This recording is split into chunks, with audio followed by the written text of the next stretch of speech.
ইয়া আইয়ুহাল্লাযীনা আমানু লা তাকুলু আমওয়ালাকুম বাইনাকুম বিল বাতিলি লা তাকুলু আমওয়ালাকুম বাইনাকুম বিল বাতিলি ইল্লা আন তাকুনা তিজারাতান আন তারাদিম মিনকুম।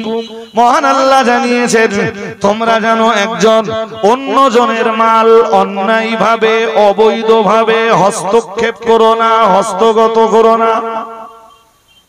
বাস্তব সমাজের দিকে যদি আমরা তাকিয়ে দেখি, তো আমরা তো বাস্তব সমাজের দিকে দেখলে এটাই দেখব, বর্তমান সময়ে तमाम পৃথিবীতে এডুকেশন তো দুর্বার গতিতে এগিয়ে চলেছে। এমনকি যদি ভারতবর্ষের কথা বলাই হয়, ভারতবর্ষ তো অন্যান্য কান্ট্রির তুলনায় এডুকেশনে অনেক পিছিয়ে। ভারতবর্ষের শুধু একটা স্টেটকে বাদ দিলে, কেরালাকে বাদ দিলে, অন্য স্টেটগুলোর কথা যদি বলা হয়, তো বলতে হয় পৃথিবীর অন্যান্য কান্ট্রির তুলনায় ভারতবর্ষ তো এডুকেশনে অনেক পিছিয়ে। পাঁচপারা সূরা নিসা আয়াত নাম্বার 29। আল্লাহ রাব্বুল আলামিন বলেন, ইয়া আইয়ুহাল্লাযীনা আমানু, হে পৃথিবীর বিশ্বাসী মানুষের দল। তো বিশ্বাস কিসের উপরে, আমি সেগুলিও বলেছি। আল্লাহর প্রতি, ফেরেশতাদের প্রতি, কিতাবের প্রতি, নবী রাসূলদের প্রতি, আখিরাতের প্রতি, সর্বোপরি তাকদীরের প্রতি। তো পৃথিবীর বিশ্বাসী মানুষের দল যারা, তাদের জন্য এখানে আল্লাহ এক বিধান দিয়েছেন। বিধানটা খুব গুরুত্বপূর্ণ। লা তাকুলু আমওয়ালাকুম বাইনাকুম বিল বাতিল। আল্লাহ রাব্বুল আলামিন বলেন, লা তাকুলু, তোমরা ভক্ষণ করো না, খেও না, আমওয়ালাকুম বাইনাকুম বিল বাতিল, তোমরা একজন অন্যজনের মাল অন্যায়ভাবে ভক্ষণ করো না।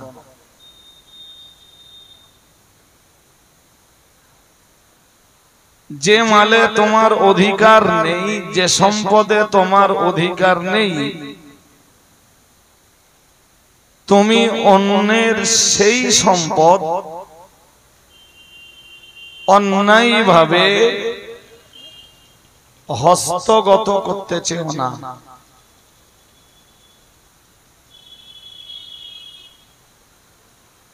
কিন্তু অন্যের মাল হস্তগত করাটা যদি ব্যবসায়িক পদ্ধতিতে হয়,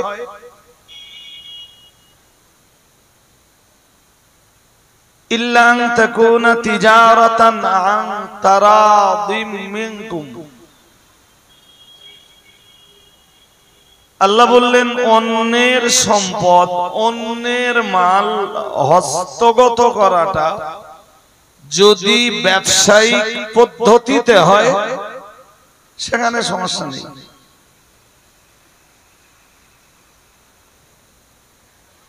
এবারে ব্যবসা কিভাবে হতে হবে,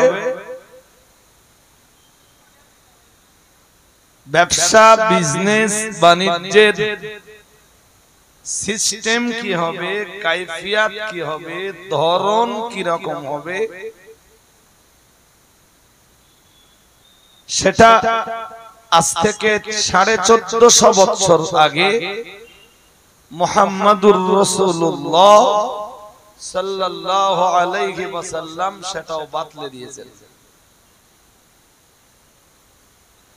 তো এখানে আমার যেটা বক্তব্য, আমার প্রথম বক্তব্য, যেটা কোরআনুল কারীমের 5 পারা সূরা নিসার 29 নম্বর আয়াতের প্রথম বিধান, তুমি যেই হও, রাজা হও, প্রজা হও, আমির হও, ফকির হও, নেতা হও, লিডার হও, যেই হও, নিম্নবিত্ত, মধ্যবিত্ত বা উচ্চবিত্ত, তুমি যে ক্যাটাগরির মানুষই হও, অন্যের মাল অন্যায়ভাবে হস্তগত করবার অধিকার আল্লাহ তোমাকে দেননি।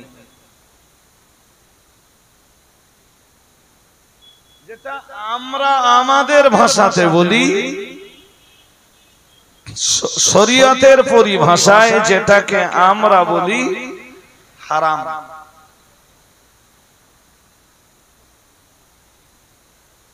যে মালটা, যে সম্পদটা অ্যাকচুয়াল আপনার যে সম্পদে কোনো অধিকার নেই, আপনার তা হস্তগত করতে যাওয়াটা চরম অন্যায়। কোরআনুল কারীমের আল্লাহ প্রদত্ত এই একটি বিধান বিশ্ববাসী মেনে চললে, আমি বহু মজলিসে বলি, আজও বলছি, কোরআনের এমন বহু আয়াত আছে, এক আয়াতে সারা পৃথিবী ভালো হয়ে যায়। ঠিক এটা ওই ধরনের এক আয়াত,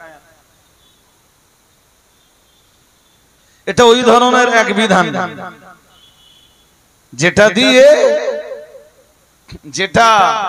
যেটাকে মান্যতা দিলে তাম পৃথিবীর মানুষ ভালো হয়ে যায়।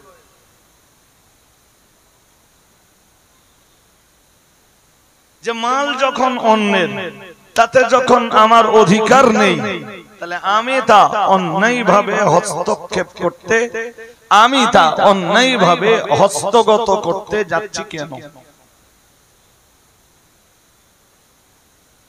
ওটা কোরআনের নিষেধ। কিন্তু এটাও তো আফসোসের, আমি অন্য ধর্ম অবলম্বী যারা, তাদের কথা ছেড়েই দিলাম, খুদ মুসলিম যারা, যাদের ধর্মগ্রন্থ কোরআনুল কারীম, তারাও তো কোরআনুল কারীমের এই বিধানে বুড়ি আঙুল দেখে এবং অন্যের মাল, অন্যের সম্পদ অন্যায়ভাবে, অবৈধভাবে হস্তগত করবার চেষ্টা করছে। এদেশে মুসলিম নামের এরকম ব্যক্তি বিপুল পরিমাণ পাওয়া যাবে।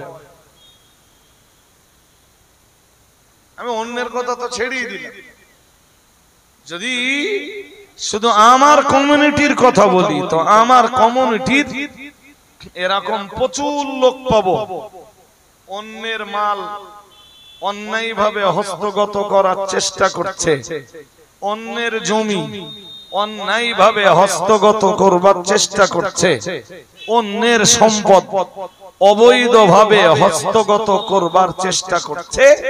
এরকম কেস আজকে সমাজে এভেলেবেল।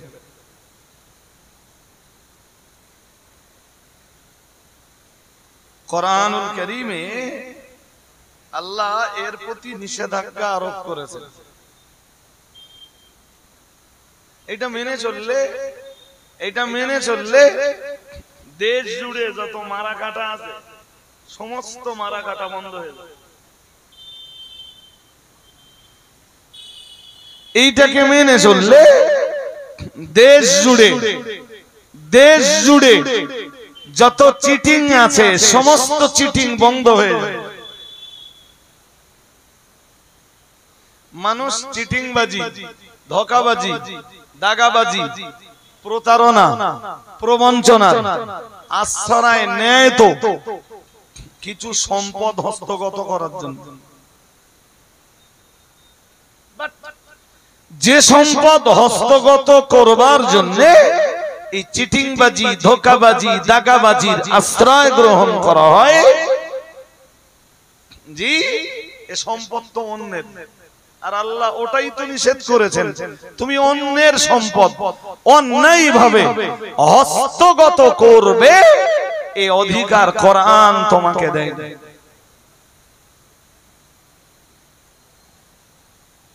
যে কারণেই আমি এক কথায় বলেছি, জি সবার আগে অন্তত ইসলাম ধর্ম অবলম্বী বলে পরিচিত যারা, তাদেরকে কোরআনুল কারীমের এই বিধানের কাছে আত্মসমর্পণ করা উচিত।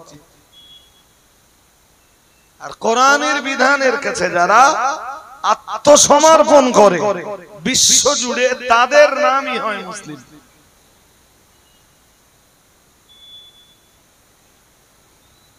আমি মুসলিম, আমার ঘরে যে ছেলেটা জন্মেছে সেও মুসলিম, বিষয়টা এরকম নয়। ইসলামের নিয়ম নীতির কাছে, কোরআনের বিধিবিধানের কাছে, আল্লাহর আইনের কাছে যারাই মাথা অবনত করে, যারাই মস্তক অবনত করে, যারাই আল্লাহ প্রদত্ত কোরআন প্রদত্ত বিধানগুলোর বাস্তবায়ন ঘটায়, কোরআনের বিধান দিয়ে যারাই নিজেদের জীবনকে গড়ে তোলে, তারাই পৃথিবীতে মুসলিম নামের যোগ্য এবং উপযুক্ত।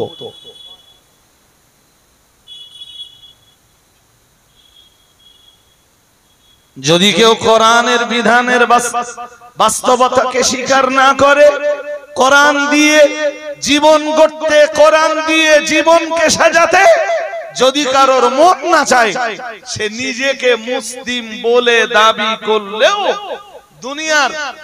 দুনিয়ার মানুষের কাছে সে মুসলিম বলে নিজেকে দাবি করলেও আল্লাহর রাসূলের অঙ্গ অনুযায়ী সে মুসলিম নয়। মনে রাখতে হবে জি, মুসলিম যে হয় সে আল্লাহর বিধানকে মাথা পেতে মেনে নেয়। গোটা দেশ জুড়ে বিপুল পরিমাণ চলছে সম্পদের আত্মসাৎ, একদম উঁচু স্তর থেকে নিয়ে আর একদম নিচু স্তর পর্যন্ত, উঁচু হাই লেভেল থেকে নিয়ে একদম লো লেভেল পর্যন্ত।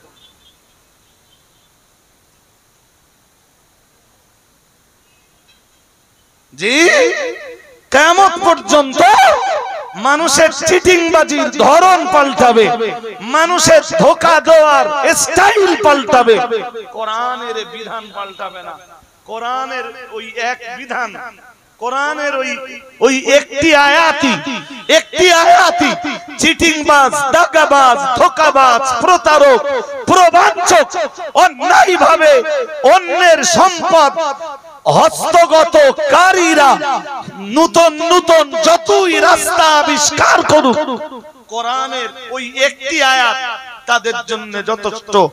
ইয়া আইয়ুহাল্লাযীনা আমানু লা তাকুলু আমওয়ালাকুম বাইনাকুম বিল বাতিল, তোমরা অন্যায়ভাবে একজন অন্যজনের মালকে আত্মসাৎ করো, অন্যায়ভাবে একজনের মালকে তোমরা হস্তগত করবার, কবজা করবার চেষ্টা করো, যাতে তোমার অধিকার নেই।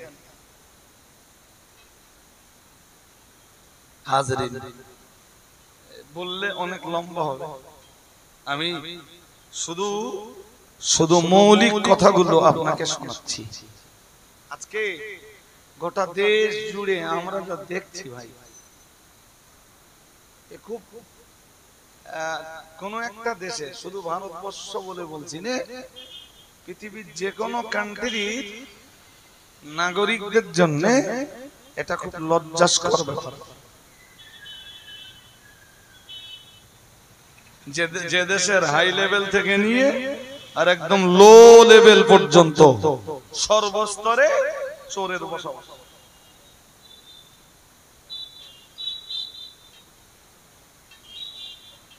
নিচে থেকে কেউ 100 টাকা দিলে 10 তলা পর্যন্ত উঠতে উঠতে 10 টাকা হয়ে যায়।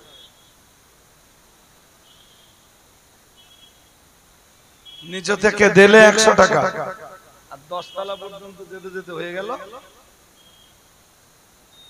10 টাকা, এটা अवेलेबल আমার দেশে।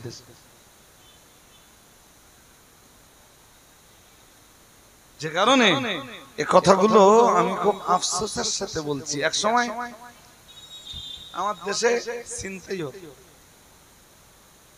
ছিনতাই। আমি তখন বয়সে আরো কাঁচা, বাইক টাইক চালাতাম, তো এক আধবার ছিনতাইবাজদের কবলেও পড়েছি।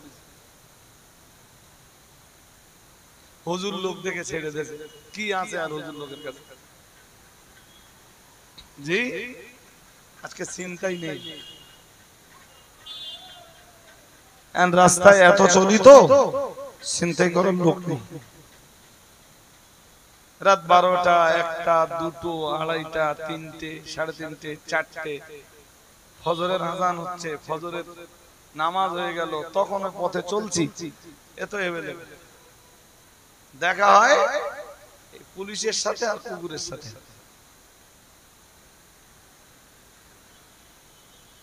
কুকুর আর বলুন,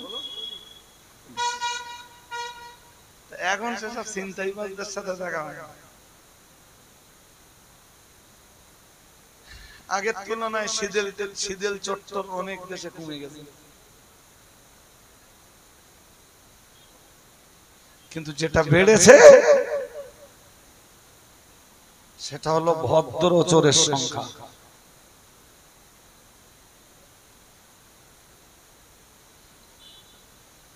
ওই যারা চিন্তাই ফিন্তাই করতো, ওরা লেখাপড়াটা শিখেছে,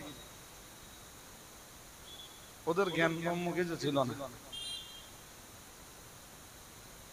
শীদেল চত্বর যারা, ওরা লেখাপড়া ভালো জানতো না, কিন্তু আজকে গোটা দেশ জুড়ে জি শুরু হয়েছে ভদ্র চোরদের তাণ্ডব,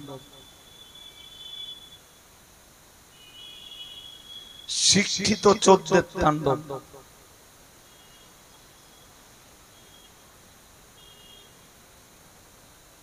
ছিনতাই করতে গেলে ছুরি লাগবে, তলোয়ার লাগবে, ভোজালি লাগবে, বোমা লাগবে, বারুদ লাগবে, এরপরে থাকবে যে কোনো মুহূর্তে জীবন চলে যাওয়ারও হাই রিস্ক। আমরা তখন খুব ছোট ভাই, তখন ডাকাতের গল্প শোনা যেত। আর এখানে যাদের একটু বয়স বেশি হয়েছে, আপনাদের কাছে জিজ্ঞেস করলে আপনারাও ডাকাতের গল্প শোনা যেত। গ্রামে গ্রামে ডাকাতি হতো, আজকে সে ডাকাত না। কিন্তু শিক্ষিত কিছু মানুষ রয়েছে যাদের কাছে ডাকাতরা পর্যন্ত, সেই যুগের ডাকাতরা পর্যন্ত লজ্জা পায় যে আমরা ডাকাতি করে মাল হনন করেছি, অন্যায়ভাবে অন্যের মাল কবজা করেছি, কিন্তু আমরাও এত বড় ডাকাত ছিলাম।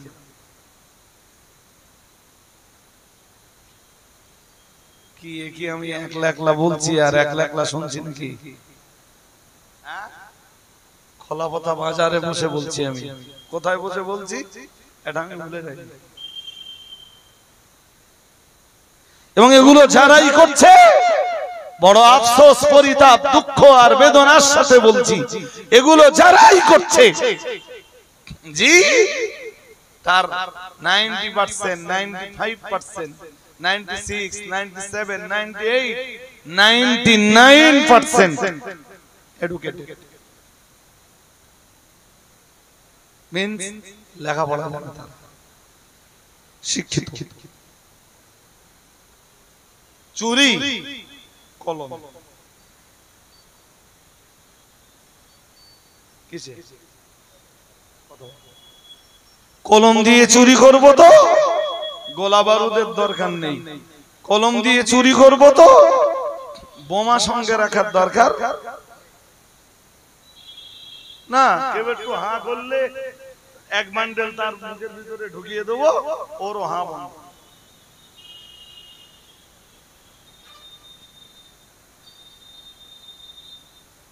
ডাকাত দেশে আজও আছে, চোর দেশে আজও আছে, শুধু চুরি আর ডাকাতির স্টাইলটা পাল্টেছে। আগে চুরি ডাকাতি করত সমাজের একদম পিছিয়ে পড়া অশিক্ষিত গন্ডমূর্খের দল, আজকে সেটা করছে সমাজের তথাকথিত কিছু শিক্ষিত মানুষের দল।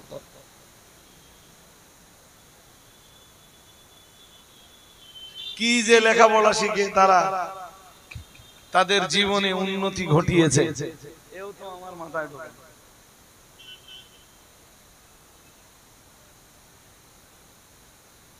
তবে আমাদের রসুল একটা কথা বলছে, আমি যখন যেবার বিএডে পড়তাম, বিএডে তো এডুকেশনের উপরে অনেক বই পড়াতো, শিক্ষা। একটা বইতে পড়েছিলাম যে এডুকেশনের এম হলো, মন দিয়ে আপনাদের শুনতে হবে, এবং আমি এটাও জানি যে দূর থেকে বহু মানুষ আমার কথা শুনছেন, আমার আওয়াজ শুনছেন, কান আমার এই আওয়াজের দিকে। তো যখন বিএড পড়তাম তখন একটা কথা পড়েছিলাম যে এডুকেশন এম হলো ম্যান মেকিং। আমি তো এত ইংরেজি ভালো বুঝি না, ওই যেটুকু বুঝি এইটাই বুঝলাম যে শিক্ষার উদ্দেশ্য হলো, শিক্ষা এডুকেশনের টার্গেট হলো মানুষকে মানুষ বানানো, মানুষকে কিছু বলেন না, বলেন মানুষকে কি বানানো, মানুষ বানানো, এটা হলো এডুকেশনের। আরে বাবা, যদি এডুকেশনের কোনো এম না থাকে তাহলে এডুকেশন হাসিল করে এডুকেশন নিয়ে তো কোনো লাভ হবে না, ওর একটা এম থাকে। এডুকেশন এম ম্যান মেকিং, মানুষ বানানো। বাহ, খুব ভালো জিনিস তো, খুব ভালো জিনিস। তার মানে লেখাপড়া যারাই শেখে ওরা মানুষ হয়। আমি আবার বলছি, একটু খেয়াল করুন, এডুকেশনের এম যদি হয় ম্যান মেকিং, মানুষ হওয়া, তাহলে যারা এডুকেশন নেবে, হায়ার এডুকেশন নেবে, তারা তো সব মানুষে পরিণত।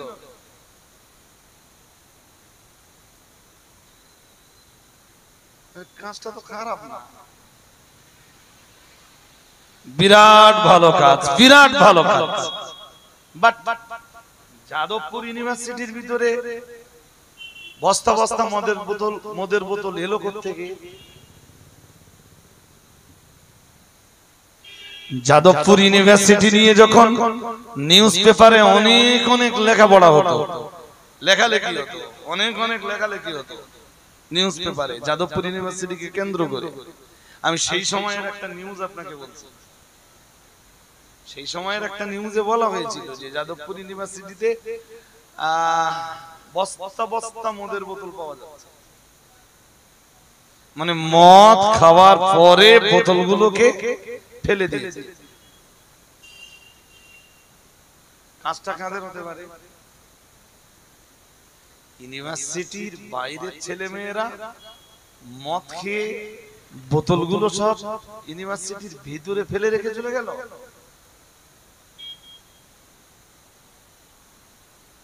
কথা বলুন, আপনাদের তো একদম কোনো আওয়াজই পাচ্ছি না, একদম নীরবতার ভূমিকায় বসে আপনারা শুধু কথাই শুনছেন। মদের বোতলগুলো এলো কোত্থেকে? বাইরের মাতাল দাতালের দল মদ খেয়ে ইউনিভার্সিটির ভিতরে ফেলে গেল, না কাজটা ইউনিভার্সিটিতে পড়া, যাদবপুর ইউনিভার্সিটিতে পড়া ছেলে মেয়েরাই। এখন যাদবপুর ইউনিভার্সিটির নাম নিউজ পেপারের শিরোনামে এসেছিল বলেই তো আমরা যাদবপুর ইউনিভার্সিটির গল্পটা শুনতে পেয়েছিলাম।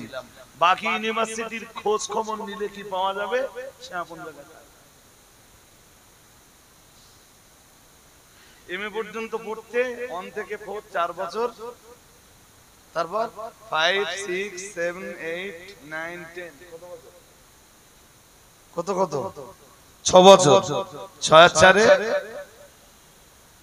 সেকেন্ডারি লেভেল 10 বছর, হায়ার সেকেন্ডারি লেভেল পার হওয়ার জন্য আরো 2 বছর, 12 10 আর 2 বলুন বলুন 12 বছর, গ্রাজুয়েশনে 3 বছর, 12 আর 3 মাস্টার্সে ফের 2 ইয়ার্স, টোটাল কত বছর হলো? আওয়াজ পাচ্ছি না, আরে গাড়ির এত আওয়াজ, রাস্তার ধারে রয়েছে তো। কত বছর হলো? টোটাল 15 বছর।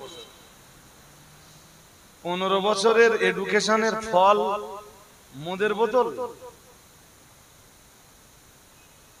কত হয়েছে? সেকেন্ডারি 2 বছর, 17 বছর, টোটাল 17 বছর। 17 বছর ধরে এডুকেশনের যে ফল, শিক্ষার যে ফলাফল, ফলাফলটা মদের বোতল।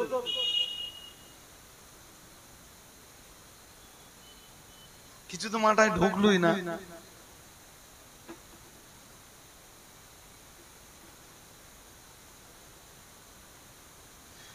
তুমি এতটা লেখাপড়া শিখবার পরেও এডুকেশন যদি তোমাকে মদের দোকানে মদ কিনবার জন্য, মদের দোকানের মদ কিনবার জন্য কাস্টমারদের লাইনে যদি তোমাকে দাঁড় করিয়ে দেয়, তাহলে তোমার বুঝে ফেলা উচিত যে আমার এডুকেশন আমাকে মানুষ বানায়নি, এডুকেশন আমাকে জানোয়ার বানিয়েছে।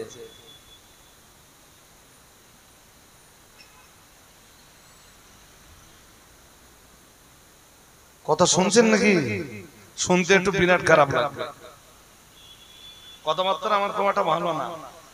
ডক্টর শহীদুল্লাহ উনি তো এডুকেটেড, হায়ার এডুকেটেড, সারা জীবন কখনো পড়তে কখনো লিখতে, এডুকেশনের ভিতর দিয়েই তার জীবনটা কেটে গেছে। ডক্টর শহীদুল্লাহর নাম কেনা যায়? স্কুল কলেজ ইউনিভার্সিটিতে যারা পড়াশোনা করে ওরা সবাই ডক্টর শহীদুল্লাহর নাম জানে।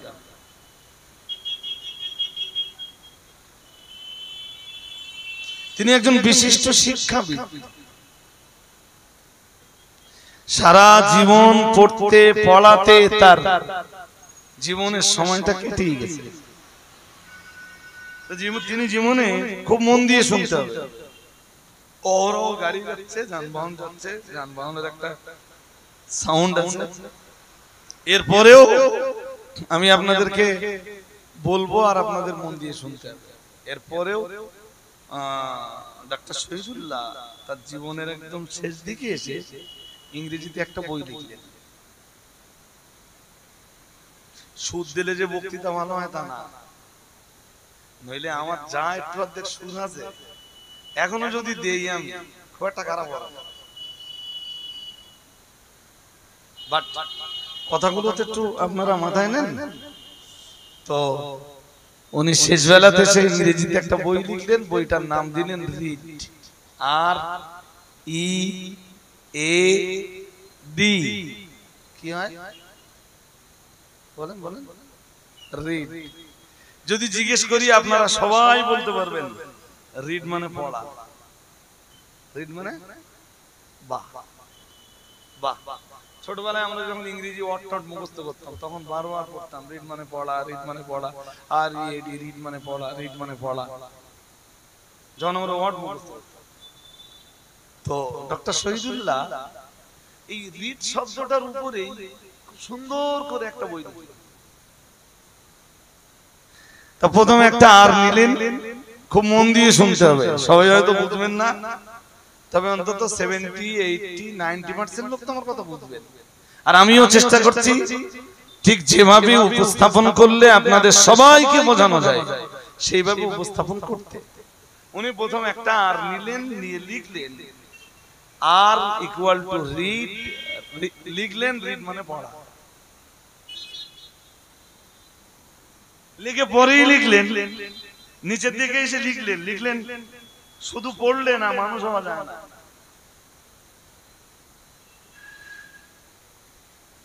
তা কি করতে হবে?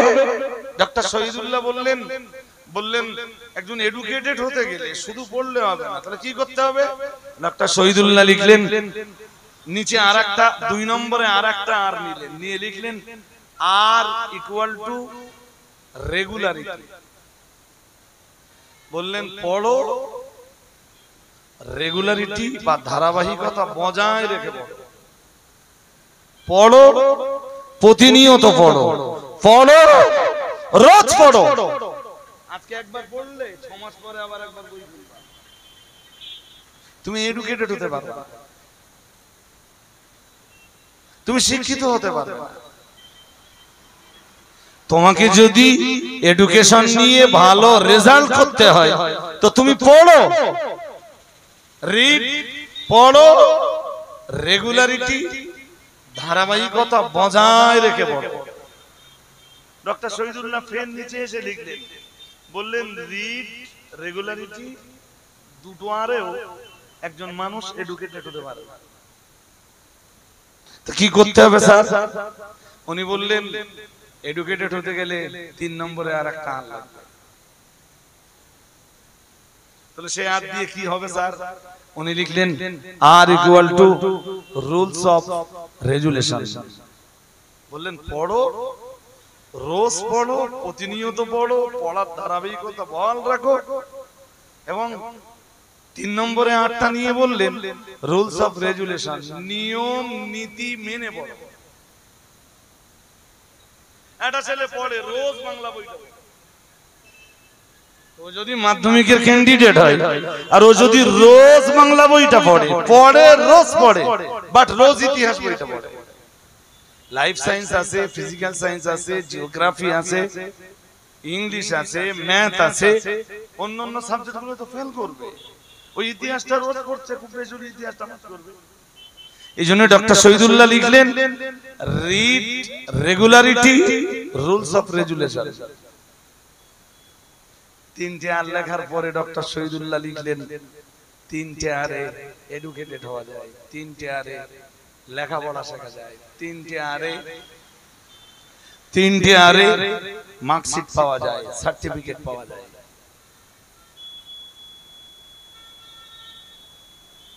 এডুকেটেড, হায়ার এডুকেটেড হওয়া যায়। যার ভিতরে 3টে আর কাজ করবে না ও এডুকেটেড হবে। ডক্টর শহীদুল্লাহ আরেকটু এগিয়ে যেয়ে বললেন বাট মানুষ হওয়া যায় না।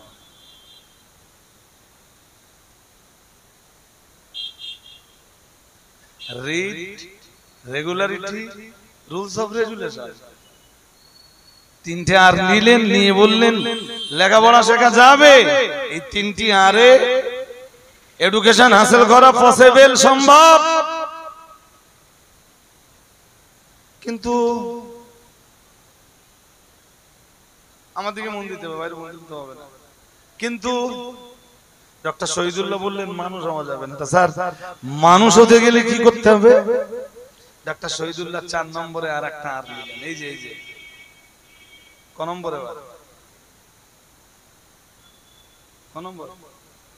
4 নম্বরে আর একটা আর লাগবে। স্যার ওই আরটা নিয়ে আপনি কি করবেন? ডক্টর শহীদুল্লাহ বললেন আমি কিছু করব না, বাট এডুকেটেড পারসন 3টে আর এর বিনিময়ে যারা এডুকেটেড হয়েছে ওদের 4 নম্বর আরটা না থাকলে আর ওরা মানুষ হবে না। স্যার 4 নম্বর আরটা কি কাজে লাগবে?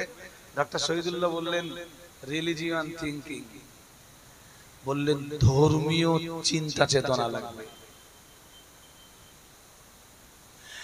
লেখাপড়া শেখার পরে যদি ধর্মীয় চিন্তা চেতনার বিকাশ না ঘটে, ডক্টর শহীদুল্লাহ বললেন তোমার লেখাপড়া তোমাকে মানুষ নয়, তোমাকে অমানুষে পরিণত। তুমি মানুষ হতে পারবে না। তোমাকে মানুষ হতে গেলে 4 নম্বরের রিলিজিয়ানটা লাগবে। রিলিজিয়ান, বাহ কি চ্যাম্পিয়ন থিওরি দিলেন ডক্টর শহীদুল্লাহ। এরপরেই বললেন যে লোকটার ভিতরে না 4 নম্বর 8টা পাওয়া যাবে। শুনছেন নাকি? প্রথম আর দ্বিতীয় আর তৃতীয় আর পাশাপাশি 3টে আরে 3টিই আছে, 4 নম্বর 8টা নেই। ডক্টর শহীদুল্লাহ বললেন সে 4 নম্বর আর এর অভাবে 5 নম্বরের আরেকটা আর এর মালিক হবে। কথা শুনছেন নাকি? এডুকেশন নিয়ে তো দেশ জুড়ে সবাই লড়াই করছে, আমরাও লড়াই করছি।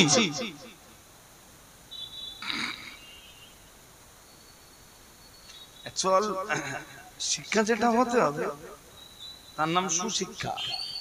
ডক্টর শহীদুল্লাহ বললেন যার ভিতরে এই যে আবার একটু মনে করুন, read, regularity, rules of resolution, 4 নম্বরে রিলিজিয়ান, 5 নম্বরে ডক্টর শহীদুল্লাহ বললেন ধর্মীয় চিন্তা চেতনা যার ভিতরে জায়গা পায়নি সে 5 নম্বরে আরেকটা আর এর মালিক হয়। ডক্টর শহীদুল্লাহ লিখলেন আর ইকুয়াল টু রাস্কেল। বললেন লেখাপড়া শেখার পরও সে রাস্কেলে পরিণত হয়।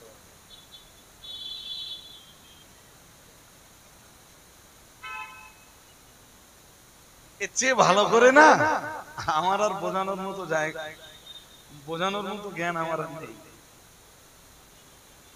এডুকেশন আছে, শিক্ষা আছে, দেশে শিক্ষা দরদি আছে, ভালো মাস্টার আছে, ভালো লেকচারার আছে, ভালো প্রফেসর আছে। এডুকেশন বিভাগে খুব ভালো ভালো উঁচু মানের উঁচু স্তরের স্কলার আছে। খুব লজ্জার সাথে বলতে হয় এডুকেশনের মান নেই। কিসের মান? গুণগত মান।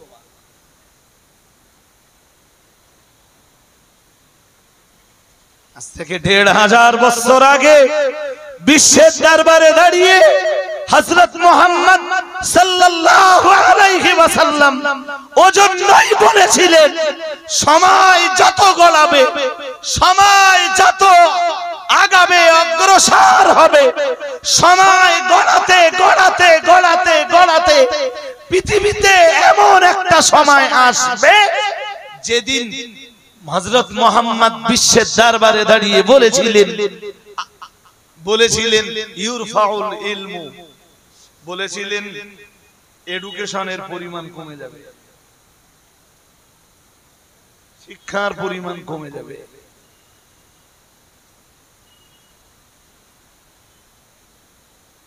ওয়ায়াকসুরাল জাহলু, হযরত মুহাম্মদ বিশ্বের দরবারে দাঁড়িয়ে বলেছিলেন সাল্লাল্লাহু আলাইহি ওয়াসাল্লাম বলেছিলেন মূর্খতার পরিমাণ বেড়ে যাবে।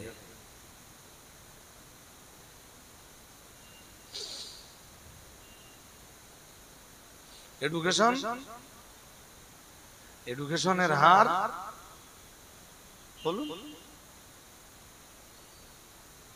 কিছু একদম মুখ বন্ধ করে থাকলে আমি কি একলা একলা বকবো আর একলা একলা বসবো?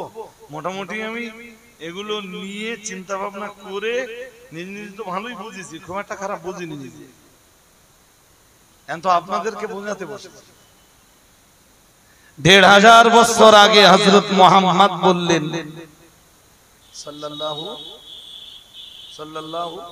আলাইহি ওয়াসাল্লাম বললেন ইউরফাউল ইলমু, শিক্ষার হার কি হবে? বেড়ে যাবে। যত দিন গড়াবে শিক্ষার হার তত। পরে আবার বললেন ওয়ায়াকসুরাল জাহলু, অজ্ঞতা, মূর্খতা, জাহালাতির পরিমাণ বেড়ে যাবে। কেন বললেন? কেন?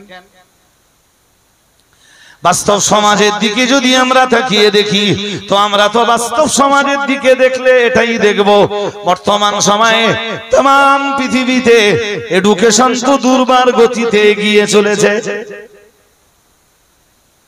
এমনকি যদি ভারতবর্ষের কথা বলাই হয়, ভারতবর্ষ তো অন্যান্য কান্ট্রির তুলনায় এডুকেশনে অনেক পিছিয়ে।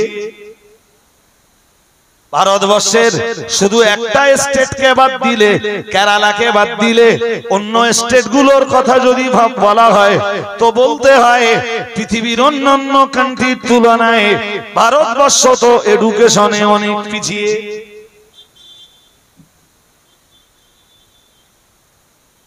যে দেশে রাষ্ট্রবিজ্ঞান পড়ানো হয় 11-এ, আমি খুব ভালো জানি না, এখন কলেজ পড়ুয়া অনেকে থাকতে পারে, গ্রাজুয়েশন কমপ্লিটেড, মাস্টার্স কমপ্লিটেড অনেকে থাকতে পারে, মনে হচ্ছে ভুল বলছি। এই দেশে রাষ্ট্রবিজ্ঞান পড়ানো হয় ক্লাস কত বলে 11-এ, আর ভোটে দাঁড়ানোর জন্য যোগ্যতা লাগে ক্লাস 3।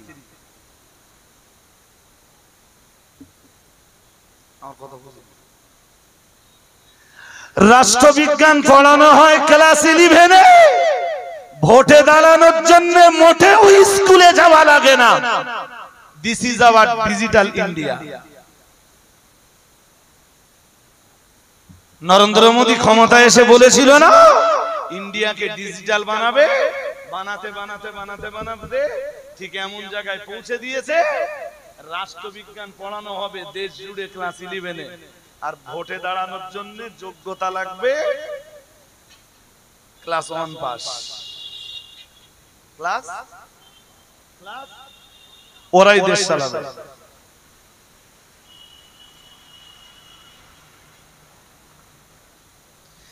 সে দেশের জনগণের এডুকেশনের কতটা উন্নতি হতে পারে যে দেশের জনগণের প্রধানমন্ত্রী একজন চাওয়ালা, সে তার দেশের নাগরিকদের এডুকেশন নিয়ে কতটা ভাবতে পারে। যে দেশের মন্ত্রী মহোদয়রা হয় ক্লাস 2 পাস, 3 পাস আর 4 পাস, সে দেশের জনগণের এডুকেশনের উন্নতি কতটা হতে পারে। খুব লজ্জার সাথে বলছি, লজ্জার সাথে। অন্তত ভোটে দাঁড়ানোর ক্ষেত্রে না নিয়ম করে দেওয়া উচিত যে ভোটে দাঁড়াতে গেলে কমপক্ষে গ্রাজুয়েশন, কমপক্ষে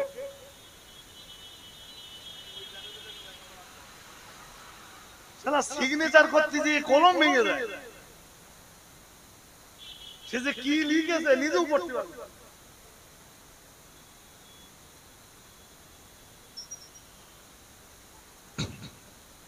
মাইন্ডে নিচ্ছেন নাকি? নিতে পারেন, আমার কিছু করার নেই, একদম বাস্তব সত্যিটা বলছি। তারা দেশের এডুকেশন নিয়ে কি ভাববে? যদি আমার দেশের পঞ্চায়েতগুলোর কথা ভাবা হয়, অধিকাংশ পঞ্চায়েতের প্রধান সিগনেচারটাও ভালোভাবে করতে পারে না। সেই পঞ্চায়েতের অধীনে যে স্কুলগুলো আছে, ওই স্কুলগুলোর ডেভেলপমেন্ট নিয়ে তারা কি ভাবতে পারে? সম্ভব? আমরা তো স্কুলের ডেভেলপমেন্ট নিয়ে ভাববার জন্য এখানে আসিনি, আমরা চেয়ারটা দখল করেছি একটু মেরে কেটে খাওয়ার জন্য। আপনি কি বলতেছেন? আমরা ওই এডুকেশন নিয়ে ভাবতে যাবো? আমরা চেয়ারে বসেছি কি এডুকেশন নিয়ে ভাববার জন্য? নো।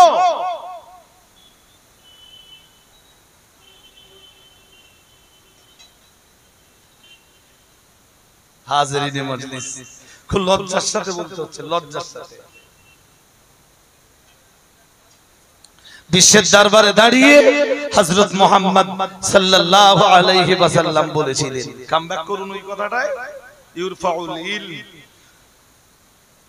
ওয়া ইয়াকসুরুল জাহল। আল্লাহর হাবিব বলেছিলেন ইলমের পরিমাণ, এডুকেশনের পরিমাণ শিক্ষার পরিমাণ বেড়ে যাবে আর মূর্খতার পরিমাণ, শিক্ষার পরিমাণ কমে যাবে আর মূর্খতার হার। কে বলেছিলেন? সময় যত গড়াবে, সময় যত, আরে এ তো আমার বক্তব্য তো শুধু যে আপনারা ফলো করছেন তা না, মেবি থাকতে পারে আমার বক্তব্য দূর থেকে অনেকে ফলো করছেন। ওই জন্য কথাগুলো আমি সেইভাবে বলছি যেভাবে বললে সবাইকে বোঝানো যায়, নাই তো আমি বারবার তো বলতে পারতাম আমাদের নবী হযরত মুহাম্মদ সাল্লাল্লাহু আলাইহি ওয়াসাল্লাম বলেছেন, খুব বলতে পারতাম। হযরত মুহাম্মদ সাল্লাল্লাহু আলাইহি ওয়াসাল্লাম বলেছিলেন যে শিক্ষার হার, বলুন বলুন, মূর্খের হার বাহ বেড়ে যাবে। আমরা আমরা এক্ষুনি কি দেখছি দেশ জুড়ে?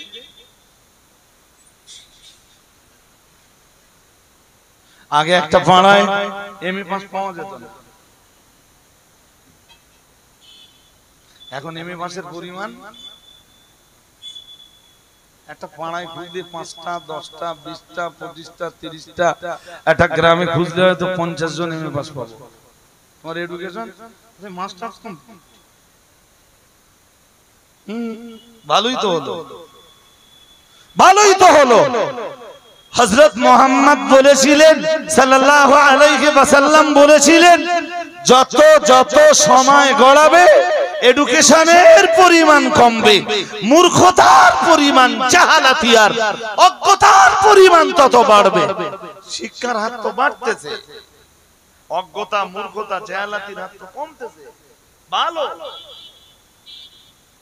খুব সুন্দর। তাহলে কি হযরত মুহাম্মাদের কথাটা মিথ্যা বলে গণ্য হবে? No no no no. तमाम পৃথিবীর এডুকেটেড পারসনরা মিথ্যাবাদী হিসাবে গণ্য হতে পারে, হযরত মুহাম্মাদের একটি কথাও কখনো মিথ্যা বলে গণ্য হবে না। হতে পারে, হয় না, কেউ তা প্রমাণও করাতে পারে। সায়েন্সের এই চরম উন্নতির পিরিয়ডে এসেও, এই চরম উন্নতির পিরিয়ডে এসেও সায়েন্টিস্টরাও হযরত মুহাম্মদ সাল্লাল্লাহু আলাইহি ওয়াসাল্লামের কথাগুলোকে সত্য বলে মেনে নিয়েছে। ১৫০০ বছর আগে সায়েন্টিস্ট, ১৫০০ বছর আগে বিশ্বের দরবারে দাঁড়িয়ে হযরত মুহাম্মদ যা বলেছিলেন, ১৫০০ বছর পরে সায়েন্টিস্টরা এসে তাই বলছে। ভাবতে অবাক লাগে, হযরত মুহাম্মদ সাল্লাল্লাহু আলাইহি ওয়াসাল্লাম তো কোন স্কুলে যাননি, তিনি এগুলো পেয়েছিলেন কোথায়?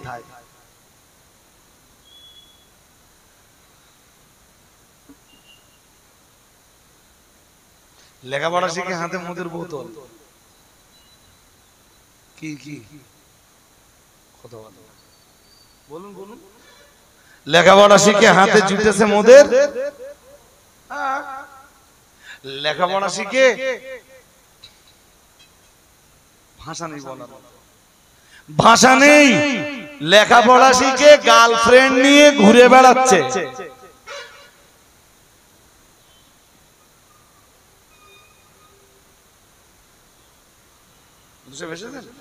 তাহলে তো আমার বক্তব্য আর মুফতি সাহেব এসেছেন, নারায়ে তাকবীর, নারায়ে তাকবীর, অল ইন্ডিয়া সুন্নাত ওয়াল জামাআত।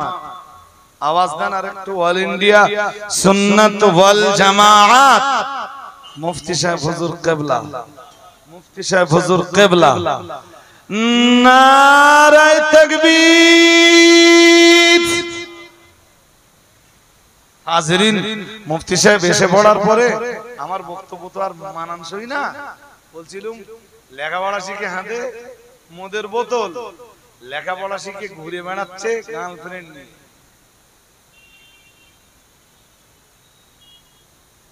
যারা খুব বেশি লেখাপড়ার বেলা শিখিনি, আগের যুগের লোক তো, তারা এসব গার্লফ্রেন্ড বয়ফ্রেন্ড এসব কিচ্ছু কিচ্ছু, যেটাকে একটা পিরিয়ডের মানুষ মনে করত অসভ্যতামি, চরম অসভ্যতামি, চরম নোংরামি। আজকে শিক্ষিত সমাজ তারে নাম দিয়েছে বয়ফ্রেন্ড আর অসুবিধে নেই তো। হাইকোর্ট আর সুপ্রিম কোর্ট ঢেলাও পারমিশন দিচ্ছে যে বিয়ের আগে বয়ফ্রেন্ড গার্লফ্রেন্ড এক জায়গায় থাকতে পারবে, লিভ ইন রিলেশন এটা বৈধ। এটা এটা স্যার ওদের ওই লিভ ইন রিলেশনের কারণে যদি কোনো কচি কাঁচা জন্মায় স্যার তার বাবা কে হবে? স্যারে জবাব দিলে ওর কোনো বাবা টাবা লাগবে না, ওর মায়ের নামে পরিচয় পাবে। স্যার স্যার মাতৃ পরিচয়ে পরিচয় পায় তো কুকুরের বাচ্চা, মাতৃ পরিচয়ে পরিচয় পায় তো গরুর বাছুর, মাতৃ পরিচয়ে পরিচয় পায় তো ছাগলের বাচ্চা, বিড়ালের বাচ্চা।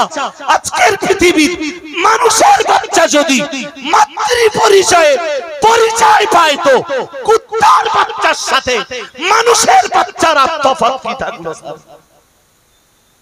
স্যার আপনারা তো অনেক এডুকেশন হাসিল করেছেন, অনেক অনেক লেখাপড়া করে আজ হাইকোর্ট কিংবা সুপ্রিম কোর্টে জাস্টিসের চেয়ারে বসেছেন। স্যার এতটা এডুকেশন হাসিল করার পরে এই রকম একটা রায় আপনারা দিলেন কেমনে স্যার?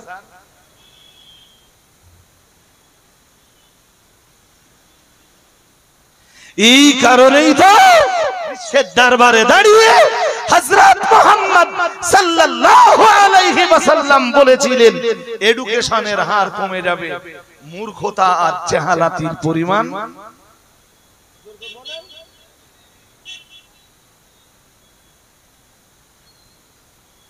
ওই ওই একটু আগে বলছিলাম না যে সে যুগের সেই সিদেল চোর, মূর্খ গন্ড মূর্খ ডাকাতের দল, তাদের আর সন্ধান এখন পাওয়া যায় না, খোঁজ খবর পাওয়া যায় না।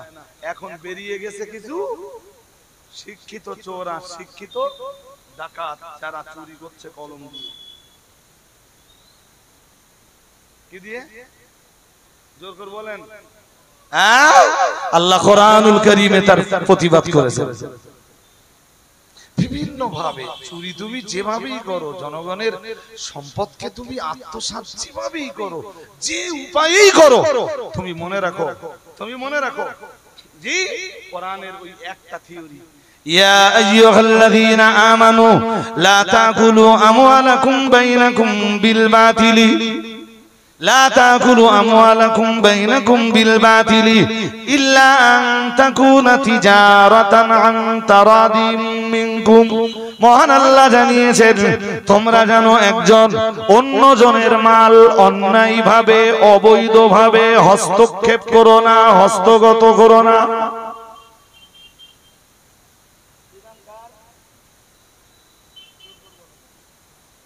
বলুন বিধান কার?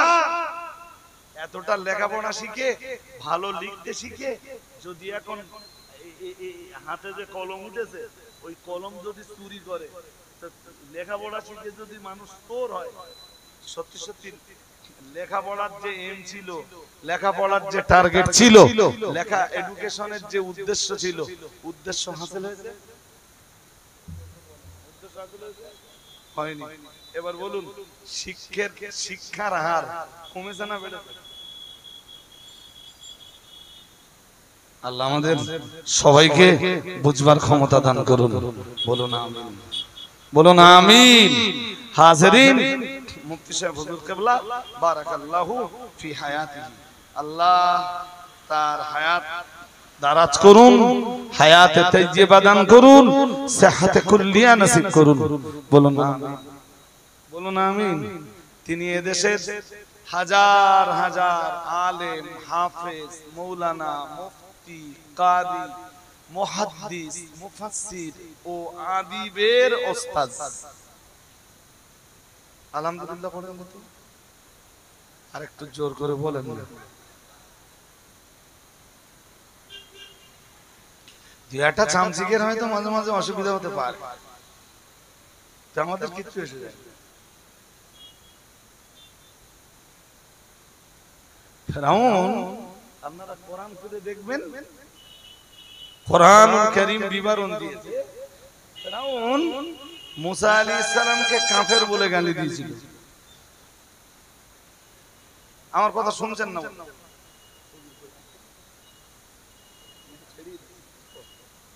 শুনছেন? হুজুর এসেও পড়েছেন। আমি আমার আর বাড়াটাও ঠিক হবে না, তো শেষ কথা যেটা বলছি, ফিরআউনের মতো শয়তানেও মুসা নবীরই কাফের বলে। শুনছেন নাকি?